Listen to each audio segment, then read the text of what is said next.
Назирлер кабинеты векелет таслиматына азырлана сентябрь айында юқары рада яны назирлерны тейінленежегі бекленілі.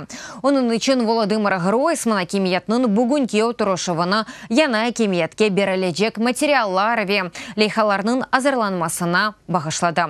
Тақымның эсас ерешімлері арасында баш назир децентрализация ислятыны қайдеті.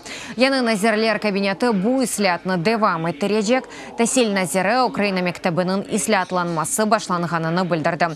Хусусан инклюзив тәсел көрсетілмесі ақында сақат балалар үшін мектеп инфраструктурасы абаданлаштыруына артық 7 миллиард гривналық ятырымлар yapıldı.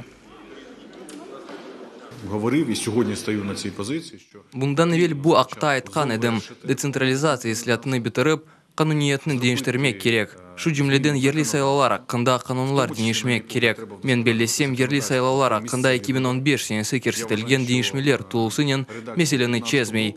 Уміт етем, яны парламент бұны түзетіп олыр. Зараз для нас дуже важливим є питання. Шымды яны Украина мектебі ислятыны девамы тұруф меселесі біз үшін пек мұйымдыр. Болеті балачықларға исидатыны көстеріп, бақтлы олмаға ярдым еті білеміз. НСС оларны рухтан тұшырмейіп, оқышқа ве белге алуға зевклеріні сақламақ.